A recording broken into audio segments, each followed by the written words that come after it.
I sangat-sangat nak puji Encik Afiq. He is very experienced in calming any issue, problem solve, control crowd. I sangat satisfied with Encik Afiq. Tempat dia, lepas tu host dia Afiq best. Mak saya memang minat lah. 5 bintang.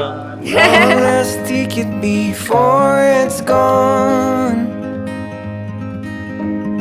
One last summer before it's fall. Perasaan dia sangat lega. 2-3 hari sebelum ni berdenyut kepala all the time. But right after akad tu dah tak ada nak rasa tu. Yeah, I think kita dijaga dengan baik. All the flow is okay. Kira Afiq selalu inform lah apa jadi. So kita orang pun ikut je. Nice je semua.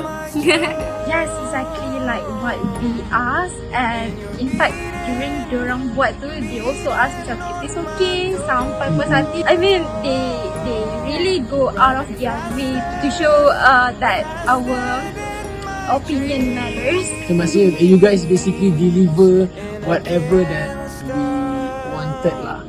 Bila dia cakap korang kan pick and then dia orang tunggu walaupun lagu dah pukul berapa and kita pun sidai korang dekat WhatsApp lama sebab sangat-sangat stres malam, banyak lagi benda tak settle. But Alhamdulillah semua berjalan dengan lancar. Kru semua okay, terbaik lah. MC very happening, okay. Fotografer pun semua nice, friendly and boleh help kita orang to be comfortable lah in the moment. Yeah. To breathe.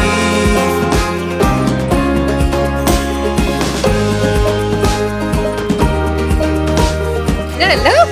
Yeah. Even the whole place pun without the deco dah cantik and then tambah deco lagi cantik. Yeah. Memang suit our vibe lah kan. Memang jarang kan orang buat Bollywood kat sini tapi still boleh suit our vibe. But overall, I feel satisfied lah. And thank you juga Angkasa 1 for solving this issue very quickly.